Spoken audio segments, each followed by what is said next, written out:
are going to go ahead and get started. So welcome everyone to our lunch hour Powering Rural Indiana webinar. Thank you so much for joining us and spending your lunch hour with us. Today we will be covering programs and resources available through the U.S. Department of Agriculture, Rural Development, and the Small Business Administration. Couple housekeeping things. So attendees are automatically muted as they join our meeting today. But if you have a question, feel free to drop that in the chat box if you are joining by computer or the mobile app. Or you can use the raise hand feature if you would like to be unmuted to ask your question. We also recognize we have a few folks joining us by phone, so we'll try to be as descriptive as possible as we're going through our presentations. So let's go ahead and get started. So my name is Lindsay Malici. I am with the Small Business Administration here in the Indiana District Office. I recognize several names in the attendees from our economic development partners and government partners, but we also had several small businesses sign up to join us today. So a little bit of mix of everybody who might have small businesses or rural businesses or are working with businesses in your area. So hopefully today we'll be able to cover content that's applicable to everyone. So a lot of times when we're talking about rural and ag kind of get lumped together a lot of the times, but obviously there can be urban farms and there can be rural businesses that are not specifically farmers or ranchers. So today we are really going to focus on just general rural businesses, not specific to ag. So the federal lead agency for on the farming and ranching side would be the USDA Farm Services Agency, whose office is kind of co-located with Anthony's office at Rural Development, although I believe they're still teleworking. But today we're going to focus on rural development programs and SBA programs for those small and rural businesses. I think each of our agencies has programs that might also work for farmers and ranchers, but that's not our main focus today. So at this point, I would like to hand it over to our partner, Anthony Kirkland. Anthony is with the U.S. Department of Agriculture, Rural Development, Indiana State Office, and I will let him introduce himself, let you know what his role is at USDA and what they have available through rural development. So Anthony, take it away. Well, thank you, Lancy. My name is Anthony Kirkland, and I am the director of our business and cooperative program here for the state of Indiana. And so certainly appreciate the opportunity to be on this webinar today. And thank you, Lancy, for allowing me the opportunity. I want to get started with our program here. I oversee the USDA business program, and some of the programs that I oversee is our business and industry loan guarantee program. I also oversee the Renewable Energy for American program, which is known as our REAP program. We have a cooperative program that I oversee. And we also have a value-added producer grant that I oversee, a rural business development grant where we work with cities and towns and not-for-profit organizations. I oversee that program. Our intermediary lending program is another program that I oversee, working with, again,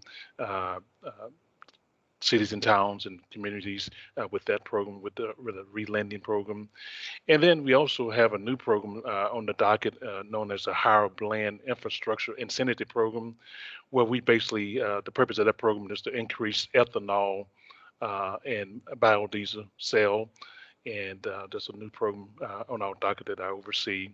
And the last program that under the business program is our Rural Economic Development Loans and Grant Program.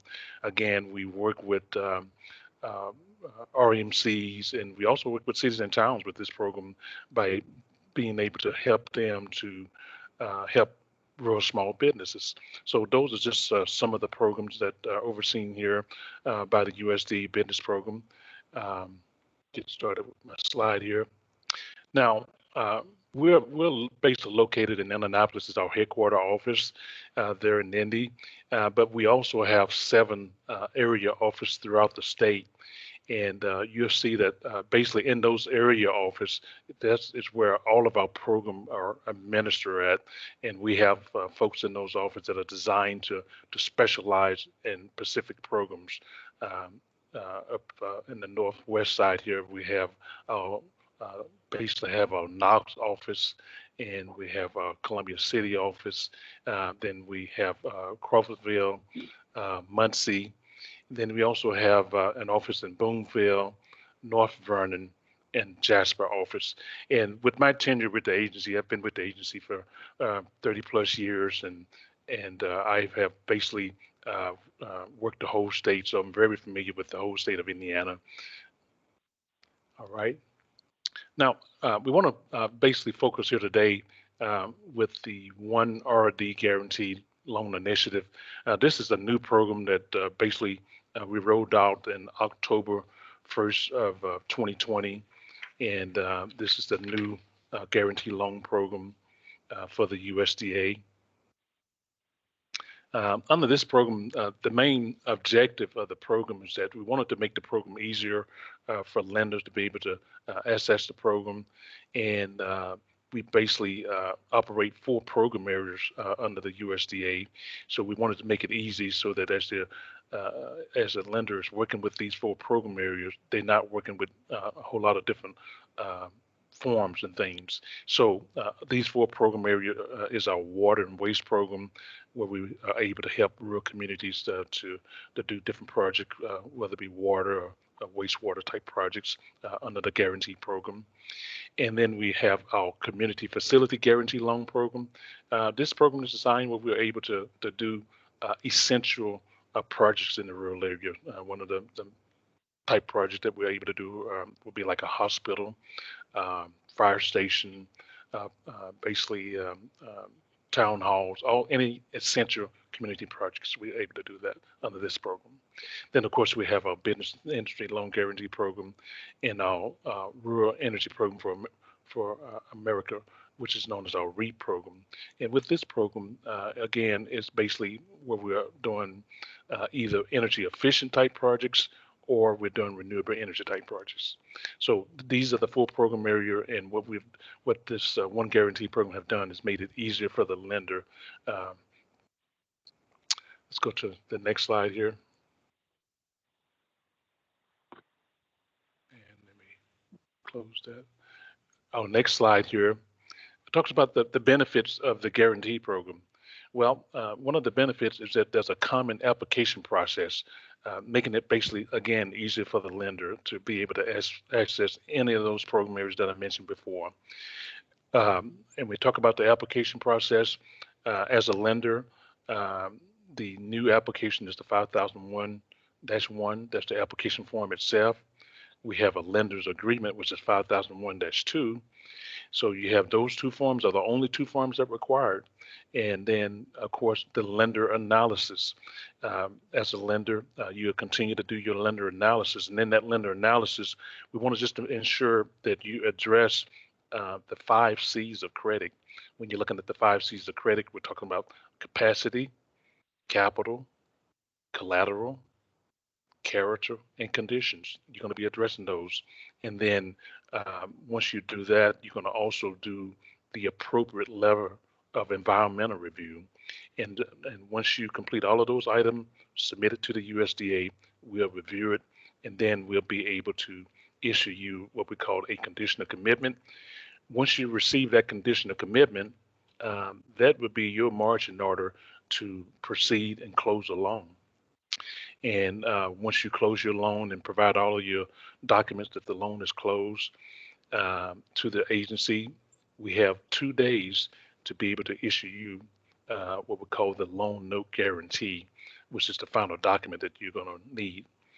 And so under this One Guarantee program, we provide a guarantee percent, and we also have a guarantee fee.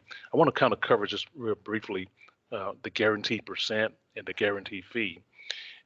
Under the B&I program, we have a one-time fee of 3%, and then the guarantee percentage is 80%. It's going to be 80% for all of the programs.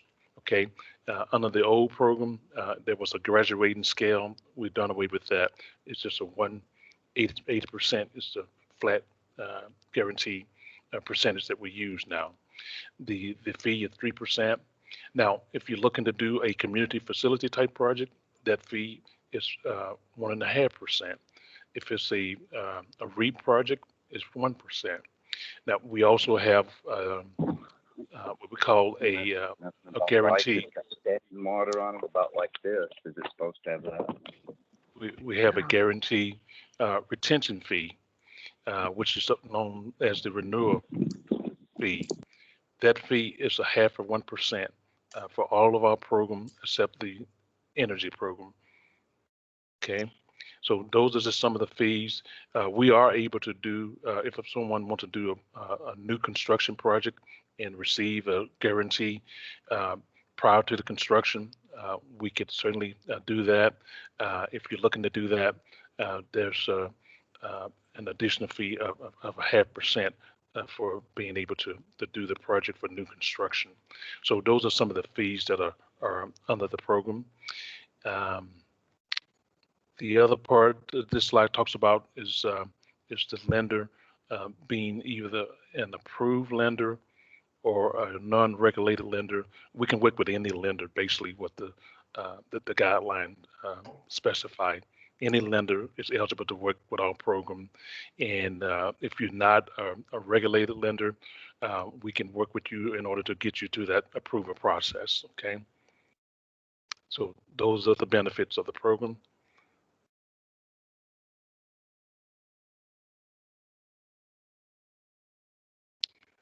That's the fantasy. To our next slide here. There we go. We talk about rural areas. For the USDA, we've made it really easy to define rural areas, and it's important that with this new program for community facilities and water and waste, rural area used to be defined as any area that has a population of 20,000, but now that has changed to 50,000 in order to match the B&I requirements. So the key thing to keep in mind, any area that has a population of 50,000 or less, it would meet the definition of rural. And the agencies have made it really easy that if you've got a project in mind, and we have what we call a project eligibility map, that you can very easily go in and put an address in, and you'll be able to find out whether or not the project is located in a rural area. Look at some of these loans limit that we have here for our community facility. We can do loan up to 100 million, water and waste 50 million. Under our REAP program, that hadn't changed, so we can go up to 25 million. Under the B&I program, 25 million, that has not changed either. So we have the capacity to do the larger projects here with the USDA guarantee loan. And again, the key thing is that we have not changed the level of the guarantee. Doesn't matter what the dollar amount is, the guarantee is still going to remain 80%. Talking about some of the lender eligibility requirement again, you could be either a regulated lender or a non-regulated lender. We're able to work with both, and this just kind of let you know that for a regulated lender, as long as you have authority where you're being regulated, whether it be by federal or state, then you are considered a regulated lender and you will be eligible to use our program. This shows you some of the requirement if you are a non-regulated lender, some of the requirement that you would need to meet in order to become eligible to use our program, being financially sound institutions that have at least 5 year, they've been doing business for at least 5 years, and that you have at least 1 million each year in the past 3 years. And then of course you would be providing documentation that you have experience of managing, basically servicing and making loans. you would provide that documentation. And you would also show us that, your delinquency rate that has been 6%. And so these are just some of the requirements for what we call non-regulated lender. How to become a 1RD guarantee lender. You're going to basically just meet the requirement, become an approved lender through the system. Make application if you're a non-regulated lender. You would make application with us, and then sign the new lenders agreement form. So that's basically all it takes to become a lender. I want to talk just briefly here about a program that's been in place since last year with the pandemic. There's been some new funding that the USDA has put into place to be able to help rural small business and meeting the challenging needs during this pandemic. And this is under what we call our B&I CARES Act loan, where we are able to work with a rural small business. And the purpose of this loan is basically for working capital only, okay, for working capital only. And under this program, we can do a 90% guarantee, and there is a one-time fee of 2% for this program. The program is eligible for any rural small business, but we are also able to work with ag producers as well under this program. Under the CARES Act loan, it is a 10-year loan, and if the lenders so choose to, for the first 3 years, if they want to do a principal deferral, that would be eligible. And some of the basic requirements that we look at are just a little bit less strenuous than it would be. Again, and the main reason is that we want to make sure that we're trying to help businesses that are facing difficulties during the pandemic. Now, this program is going to continue to be available to the end of this fiscal year, and then at the end of this fiscal year, it would no longer be available. So if there's a need for any business that you may be aware of that's experiencing difficult during the pandemic, this working capital type loan could certainly be a tool for them to use. All right, that's basically all I have there, Lindsay, and I'm going to stop sharing my screen now. All right, thank you so much, Anthony. There was a lot of information there. Loan programs for the small business or for the rural business borrowers, grant programs for businesses and for business support organizations and government folks. So if you have any questions for Anthony, we have automatically muted attendees, but you are welcome to drop any questions in the chat.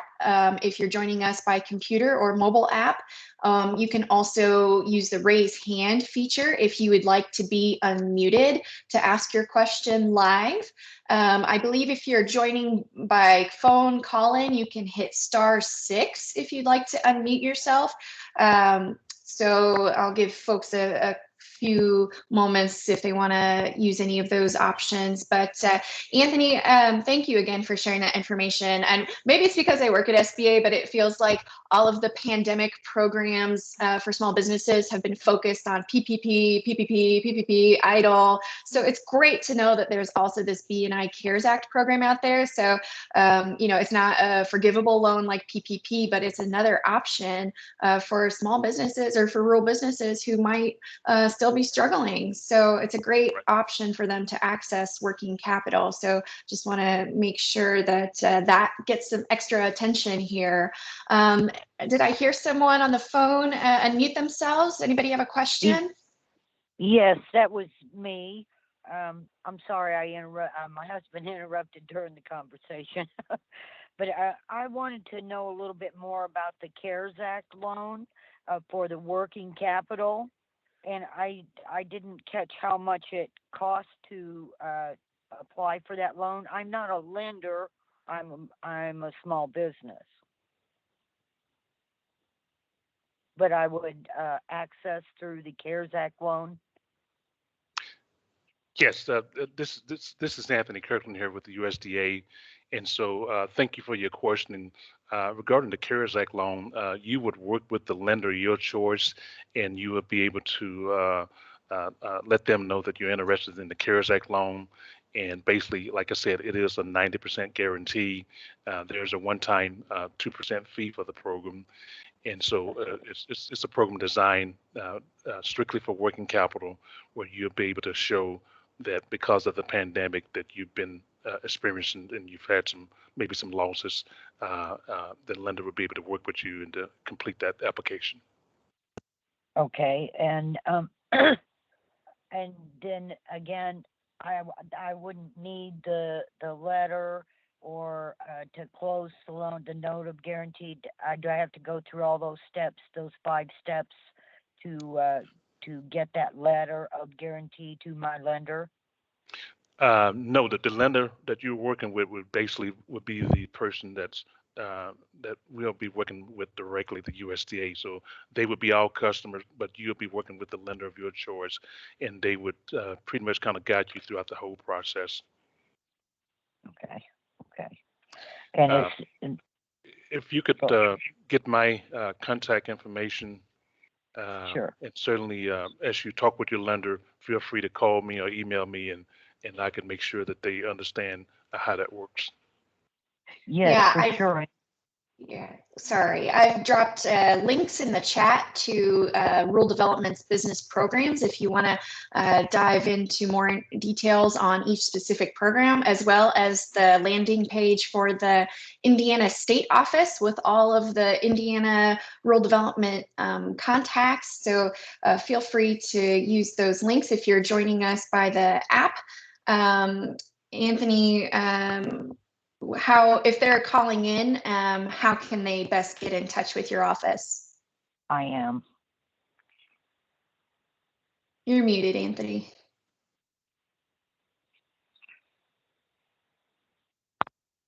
All right. They can certainly call me by phone, or they could send me an email. That'd be anthony.kirkland@usda.gov, or just call directly my number. Which is there a main number, or should they call you directly? Yes, call the Indianapolis office number directly. That number is 317-290-3100. Okay, easy enough. Okay, any other questions from our attendees here before we move on to SBA? Sir, I just want to, sorry, go ahead. what is your name, Anthony?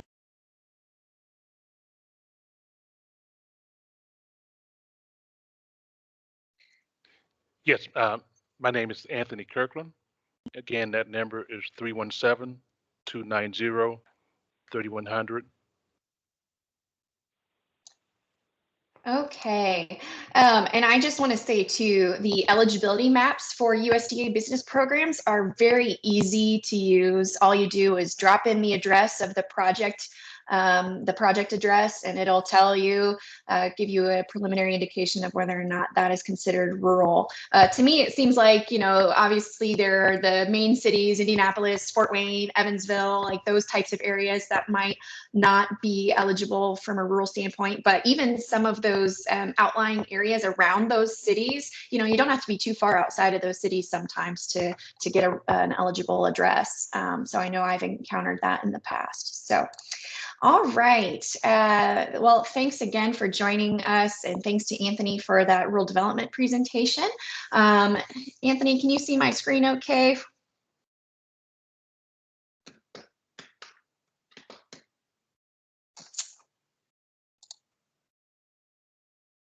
Anthony, I think you're muted. Can you just verify that you can see the SBA website? Yes, I can. All right. Thank you. All right. And again, my name is Lindsay Malici with the Small Business Administration Indiana District Office. Here to let you know about options for rural small businesses available through the SBA. So we have just welcomed our new SBA administrator for the agency. That's Isabel Casillas Guzman. So very special to have her join us, especially since it's Women's History Month and we have a new female administrator. So you probably know us lately from our temporary relief programs. Those include PPP, that's the Paycheck Protection Program, which is set to expire March 31st. Congress is talking about extending that, but nothing official yet. But this is a forgivable loan if you were in business before February 15th of 2020. It's based on 2.5 months of your average monthly payroll. Even if you're a sole proprietor or a self-employed individual, we count your owner's compensation based on your Schedule C or your Schedule F. And if you use 60% of that loan amount on payroll or owner's compensation, benefits, things of that nature, and up to 40% on rent, utilities, mortgage interest, and certain operational expenses, then we can forgive that loan in full, so you don't have to pay it back. So this is a lender-driven program, so you would contact a PPP lender. I've noticed that some of the PPP lenders have started closing down their application windows in anticipation of that March 31st deadline, so it might take some extra legwork at this point in the game. We're getting down to the wire here. Might take some extra legwork for borrowers to find a participating PPP lender, but we have over 5,000 PPP lenders participating, so there are options for finding lenders on our website, and just by asking around and asking for referrals. We also have the Economic Injury Disaster Loan, COVID EIDL. This is not a forgivable loan, but it is a long-term low interest loan, 30 years at 3.75% interest for profit and 2.75% interest for nonprofit. And this is a working capital loan, which is intended to cover 6 months of working capital. So for PPP, we have had 2 rounds where you could have accessed PPP twice, but EIDL is a one-time loan. So you are only able to apply once per EIN. And we also have some additional programs that are temporary because of the pandemic. So if you go to our website here, this is where you can use our lender match tool to find PPP lenders, or use our map to find eligible PPP lenders in your zip code. We are also offering, in addition to the disaster loan programs, debt relief for those who have our traditional SBA loans on the books. So, you know, depending on when you got that SBA loan, the SBA is covering your principal and interest for a certain amount of months. So you would work with your SBA lender to determine how that is going to apply to your situation. We are amping up and getting ready to launch our Shuttered Venue Operators Grant. So this is for live performance venues and operators, museums, movie theaters, things like that have been severely impacted by the pandemic. So this application for this grant is set to launch April 8th. But there are a lot of steps that you need to take. So if you haven't started preparing to apply for this by registering in sam.gov, you need to do that yesterday. We also have the Restaurant Revitalization Fund grants coming online. This was in the American Rescue Plan that was recently passed, so more to come on that. And we also have what we call Targeted EIDL Advance. This is payments that SBA is making to folks who applied for disaster loans last year and either weren't able to access the full $10,000 advance that we were offering that did not need to be paid back, or they weren't able to access any of that advance money because we ran out of funds July 11th. So it's not something you can apply for now, but if you had applied last year and didn't get your full $10,000 advance, we are going back to those applicants and offering them this this opportunity to get a payment up to $10,000. You need to be in a low income area and demonstrate a revenue reduction to get that $10,000 advance. We had some other programs that were available last year that are no longer available, but those are our main relief options. So I just wanted to be sure to cover those. But we're mostly here just to talk about resources for rural businesses. So at SBA, we help small businesses start, grow, expand, and recover. And we do that through three main buckets, if you will. Those are counseling, capital, and contracting. So we have free business counselors that provide one-on-one and group training at no cost. It's taxpayer funded service. And so get a nice return on your taxpayer dollars and be sure to access the resources available through these counselors. They include the Small Business Development Center Network, SCORE volunteers, women's business centers. We have a women's business center in Central Indiana and Northeast Indiana, and the Veterans Business Outreach Center out of Michigan, which covers the state of Indiana if you're a veteran or a spouse or a service member and are interested in pursuing entrepreneurship. So we have a nice map where you can put in your zip code and find where those assistance partners are. So Anthony was talking about some of the steps you need to take to be prepared to access loan programs. That's what these business counselors can provide. They won't write your business plan or do your financials for you, but they'll help guide you through the process and be able to refer you if you need a higher level of assistance from like a legal or tax professional, or they'll be able to kind of point you in the right direction for that. But great sounding board, because like Anthony said, the lender is going to be looking for that written business plan, so they know who you are and who your business is and what your books look like. So from an SBA standpoint, a lot of our loan programs are predicated on cash flow. And are you going to be able to repay the loan from the cash flow of the business? We look at collateral more on a secondary basis at SBA. So very important to have that balance sheet and those financial projections ready to go, so you're prepared to have those conversations with your lender. I will get more into our SBA loan programs, our traditional programs here in a bit. Many of you know, like I said, we have our economic injury disaster loans, and it's been quite extraordinary in the past year. I'm sure that goes without saying, but in the last fiscal year, our disaster office approved about 42,000 loans for $2 billion. And since April, our disaster office has approved almost 4 million loans for $200 billion. So, it's just been an experience like no other, because normally our disaster office is cleaning up after tornadoes or floods or hurricanes or things like that. So never had a nationwide pandemic for such a long period of time. I'll get into contracting also here in a bit. If you're just starting, we have a great business guide here with 10 steps to start your business. If you want to start learning about market research and writing your business plan and registering with the Indiana Secretary of State and getting your tax ID numbers, this is a great place to start.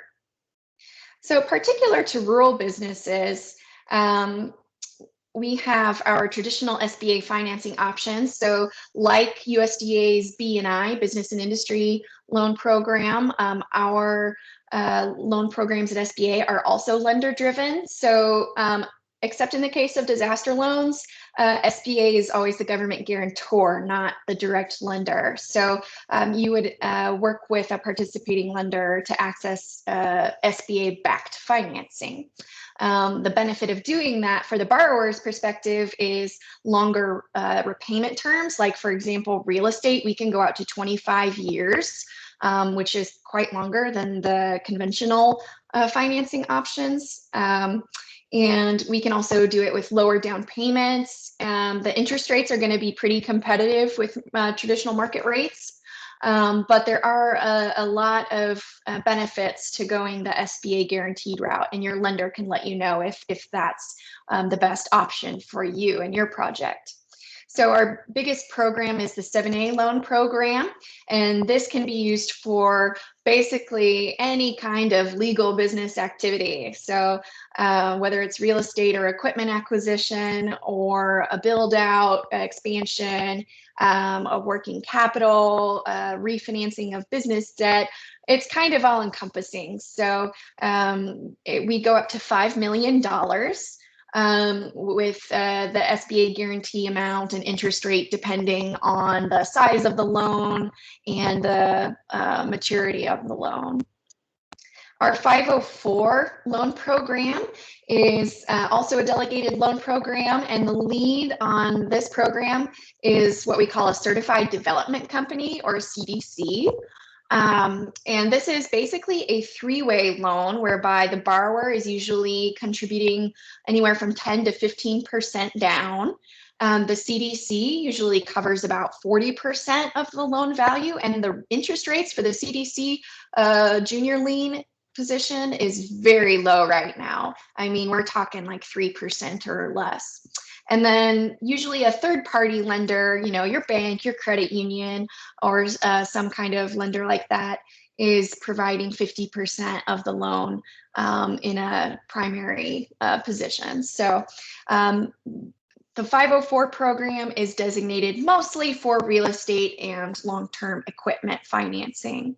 And we do have a rural initiative pilot program until the end of the fiscal year, September 30th of this year, whereby the 504s can even go outside of their typical geographic footprint in order to assist businesses that are looking for that real estate or equipment financing outside of the 504's normal territory.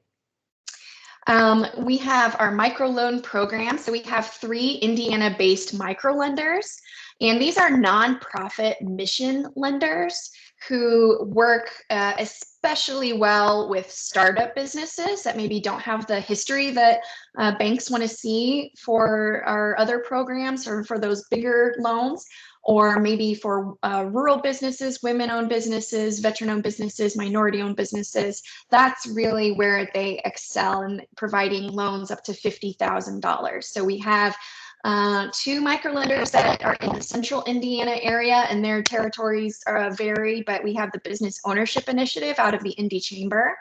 We have Bankable out of Anderson, and we have Brightpoint out of the Fort Wayne, Northeast Indiana area. We also have a pilot program that kind of is a bridge between this microloan program and our 7A program, and it's called the Community Advantage Loan Program. And this goes up to $250,000. And again, the Community Advantage lenders are really good at working with startups, rural businesses, minority, women, and veteran-owned small businesses. You know, so if you're not quite ready to go the traditional bank or credit union route, these are a great option. We also have loan programs under our 7A umbrella that help businesses export, if that is something that you are interested in. We have obviously a great partnership with the USDA. So in addition to doing, you know, group training sessions like today, Anthony and our office a lot of the time are working together to try to figure out how to get deals done. So a couple of weeks ago, Anthony reached out to the SBA to see if we could assist with poultry producer and building, financing poultry houses. And so, yeah, that is something that SBA can assist with. And then the other day, I sent Anthony a referral for a potential meat processing cooperative. So that's something that, you know, technically SBA can support, but there is a personal guarantee requirement for that. And so sometimes that's not always feasible for a cooperative. So, you know, USDA might be able to assist a cooperative with financing, possibly without having to require that personal guarantee. Maybe they can take a closer look at collateral more so than SBA could. So those are a couple examples of how we work together. So there's no wrong door. If you have a project in a rural area, please feel free to reach out to either one of us. Okay. Opportunity zones was a new initiative passed in the Tax Cuts and Jobs Act in 2017. This is another funding option for real estate and for small businesses in what are called opportunity zones. So these are typically low income census tracts that private investors can direct their capital gains toward. The benefit for the private investors is they get tax deferral and even a certain amount of tax elimination on those capital gains if they invest in these low income areas. So it's a great option. On the small business side, we're typically going to be looking at an equity investment. So as opposed to like an SBA loan where, there are repayments every month and things like that, these investors would be, taking a portion of the small businesses, like on Shark Tank, where they're taking a portion of the ownership or control of the business in exchange for an injection of funding. So it's can be kind of complicated, and I definitely recommend working with tax and legal professionals if you have projects in opportunity zones and want to explore that option further. We do have SBA's an implementation partner with the Opportunity Investment Consortium of Indiana, opportunityinvestmentconsortium.com, where you can learn more about this opportunity zone investment option for real estate and small businesses. You can learn more about opportunity zones, and if you're a project, you can connect with investors. If you're an investor, you can connect with projects through the opportunity portal. So I definitely recommend exploring that website. Hub zones is short for historically underutilized business zone. So the federal government is the largest buyer of goods and services in the entire world. The US government is. And we have goals that we try to meet for awarding contracts to small businesses, and even further for minority-owned businesses, service-disabled veteran-owned small businesses, women-owned small businesses working in male-dominated fields, and what we call hub zones. So hub zones are low to moderate income census tracts, usually. So if you're located in a hub zone, and we have a map here that you can check to see, so if we zoom in on Indiana here, you can see where those zones are.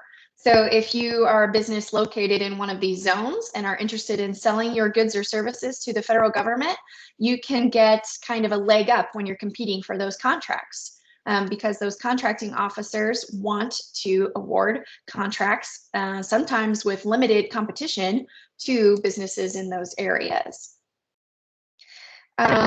Just a few more remarks, and then we will turn it over to Q&A. So get your Q&A ready. Go ahead and drop those in the chat or raise your hand if you'd like to ask live. But the last thing I want to touch on here is our research and development grants. So typically SBA is not providing grant funds directly to small businesses. We don't have any grants just to start up a business or to expand businesses. Most of the time our grants are going to small business support organizations, nonprofits and government partners who are have programs to help small businesses. But if you are one of those innovative type companies with an idea or an invention that could support the federal government, then there might be grant funding out there for you through our small business innovation research or small business technology transfer programs.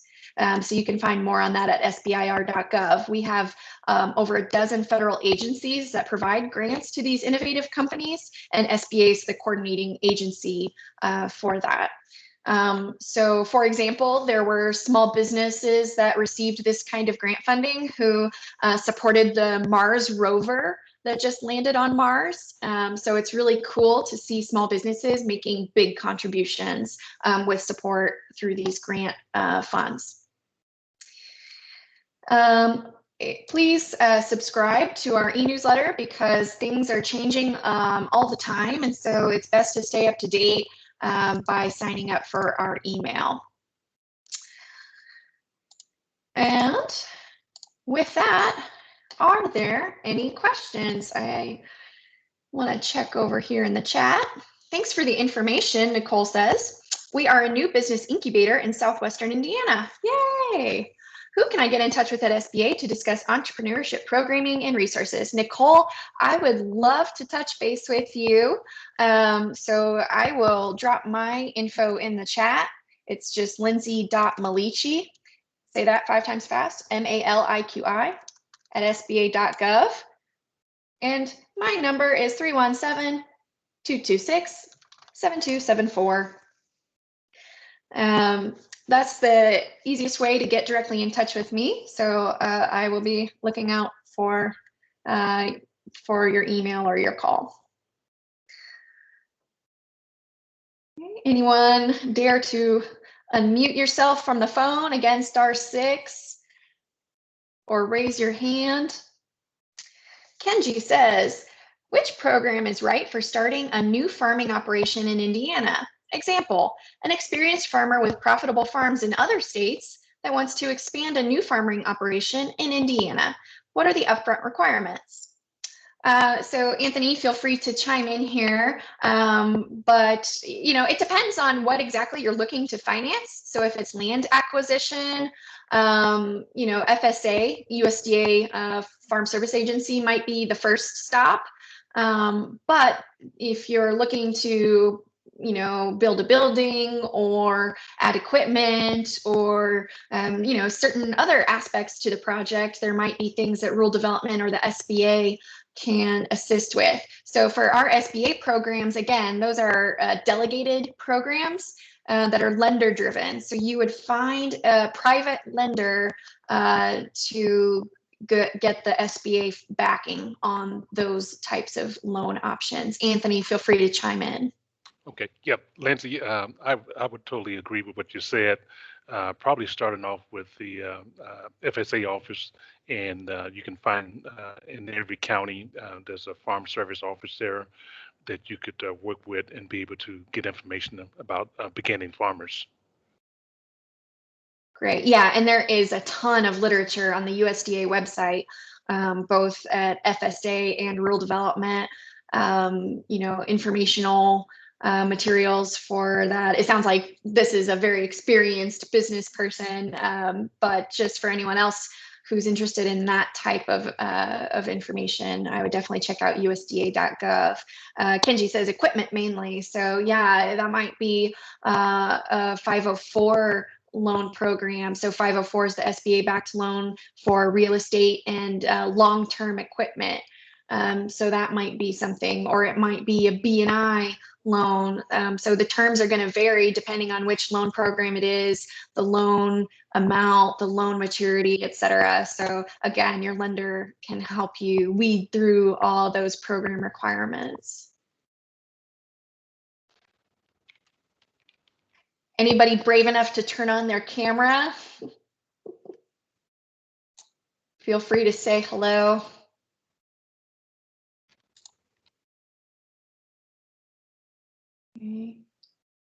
I'm going to allow attendees to unmute, make it a little easier if you would like to say hello.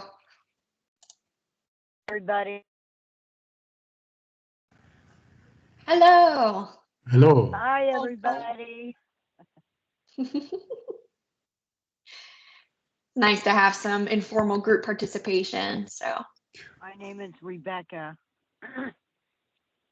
hi, Rebecca. Thank you so much for tuning in today. Did you get anything out of the presentations that you might be able to apply? I think yes, a little. I attempted this several years ago to get help with the building and stuff, and rural development couldn't do anything there for me at all. So I was just wondering if things had changed because we are in a depressed rural area. Yeah, so I would definitely touch base with your business banker, and feel free to reach out to Anthony or myself directly if you'd like to discuss that further. But thank you so much for joining us. Anthony just dropped his number in the chat. Yes. if you're that's joining us that's. that way. I was going to say that's my cell number. I can be contacted directly with any questions on that regards. And was that 290-3100? No, it's the cell number 260-205-9467. That would get me directly, and I'd be glad to answer any questions. I'm sorry, Thank you. that was 260-290-3100. All right, let me go over it again. 260-205-94, right, 9467. 9467. Anthony, I will be definitely giving you a call. What you had to say kind of stuck there a little bit more. I've been in business since 1994. All right. And go ahead. Thank you so much, Rebecca. I'd like to give some other folks on the line a chance to chime in here, but I'm sure Anthony would be happy to touch base with you offline. Mr. Akirali, I saw you turn on your camera a few moments ago. Feel free to hop back on and say hello. There he is. Hi. Yes. Thank you very much. I actually have a project. I will be getting in touch with you and Mr. Anthony. Is to process cocoa to chocolate on a small basis. So I'll be getting in touch with you. All right. And if you need any food testers, I love chocolate. Okay. Thank you for joining us. Thank you. All right, thanks. Thank you. We have some comments in the chat. Freddie says, thanks for the info. Through the grants that are available, would they be helpful for a startup business that has made very little or no money? So we do not have grants at the SBA to start a business. You can find all federal grants at grants.gov, but typically our grants are for support organizations that are then providing technical assistance to small businesses.